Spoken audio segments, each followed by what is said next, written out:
Morning, everybody, and welcome to Law and Crime. I'm Jesse Weber, and thanks for joining us. This is officially day one of the trial of Lori Vallow Daybell out of Idaho. This is the mother who is facing murder, conspiracy, and grand theft charges in connection with the deaths of her two children, 7-year-old J.J. Vallow and 16-year-old Tylee Ryan, as well as Tammy Daybell, the wife of her current husband and co-defendant, Chad Daybell. Now, the children's bodies, as we know, were found on Chad's property, and he himself is facing the same charges in a separate case. And we can't forget that Lori Vallow Daybell will face life in prison if convicted. But we know with any trial, you need a jury, and that is what is happening today. Day one of jury selection, where 18 jurors will ultimately be selected to hear this very, very high-profile case. And we're going to start right now with our coverage to talk about something that it's pretty incredible. Our very own Law and Crime Network correspondent Gigi McKelvey sat down with Larry and Kay Woodcock, the grandparents of J.J. Vallow. And they had a lot to say, and here's them actually discussing a little bit more about Tylee. Take a listen. I remember one thing specifically. She was just a pretty little girl. Remember we bought her this really cool swing that was made out of tires, and we sent it to him in Austin because Tylee had 3 big brothers now, so she needed her own little horse swing, so we just had to get that for her, and we sent it, and she loved it, and so we just were wanting to spoil her a little bit. And we did. She was a cute little girl and a beautiful little girl, and I know that she had trouble sleeping at night. I remember that because that continued on till the end, as far as I'm concerned, as far as I know. But she just would stay up till 3 a.m. and then like want to sleep till 12 or 1 or 2 or whatever, and she was kind of like that as a little girl. But you know, I wasn't around her all the time to you know, say for sure. The one thing I seen consistent in her was that she had an extremely high energy level, and I think that is the primary reason that she and JJ bonded, because JJ had a supercharged energy. And so the two of them together played, swam, swimming in the pools.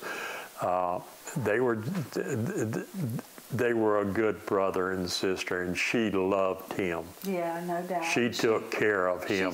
She had a beautiful voice like Lori. She did, yeah. And she would sing, and so she was an artistic, not autistic, but artsy kind of girl. And so she went to a school that promoted that type of stuff, and I guess she was in her late teens. Puberty. Oh my God. Puberty. The time around puberty, you know, tween time, 12, 13, that time, and she loved her school, and it was all good. Yeah. And she excelled at it.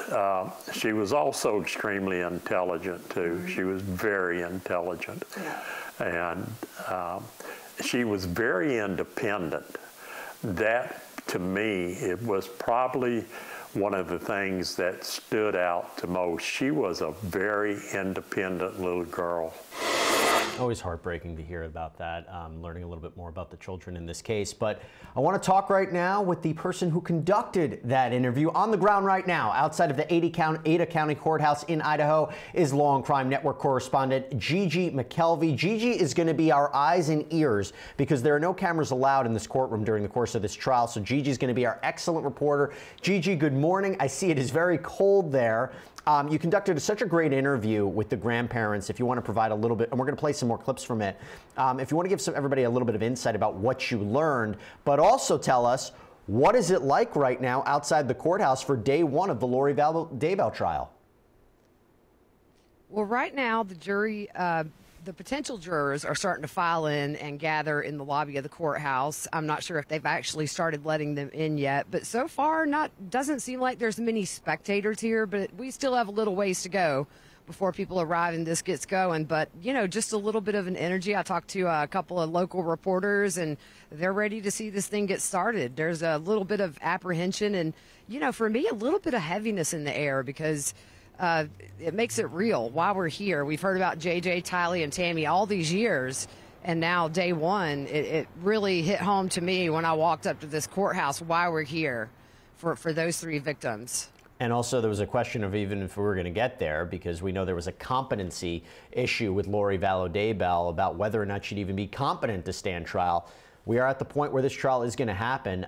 Do we have any sense about what each side is looking for in potential jurors? Because there's a lot of religious underpinnings in this case. You're dealing with the deaths, multiple deaths, 2 children. And it can give us an insight about what both sides, the prosecution and the defense, might be looking for.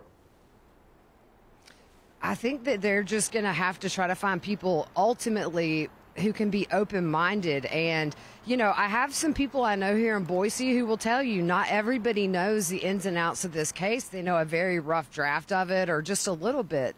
So I think finding those jurors that don't really know a lot about the details of the case is going to be very important for both sides to try to get a fair trial. Well, as I said, you conducted this great interview with Larry and Kay Woodcock. So they talked a little bit about Tylee, but here's them talking about their grandson, JJ. From the time Charles was murdered until the last call, August 10th of 2019, there were 3 times we got JJ, and all 3 times in that last 35-second phone call we had about 2 minutes total with JJ, in total with JJ after they murdered Charles. 2 minutes. Wow. I remember one call specifically, and I was so mad at Lori. I think it was the second call we had, and the third call being August 10th. I think the second call she had with him was, it was at the end of the day. He was tired, and he just didn't want to be on the phone. He didn't want to FaceTime. He didn't want to talk to anyone. He was not far from a meltdown, I promise you, because I know how he acts. Yep. And so I thought, you know, she knew. I had been emailing her, texting her, voicemails, and saying, please let us talk to JJ. Please let us talk to JJ.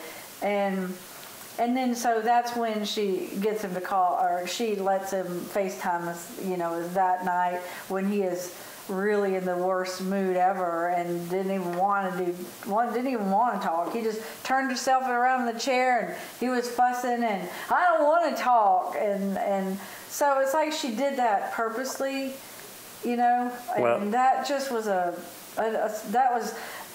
there were several things that happened after the murder that we knew that she was doing that just were putting a knife in our throat, in our heart, and just twisting it.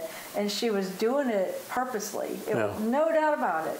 We also, and especially myself, both of us, we noticed the change in his demeanor, and that only means one thing: she was not giving his medication to him. Well, and that was all the changes that were happening. Changes.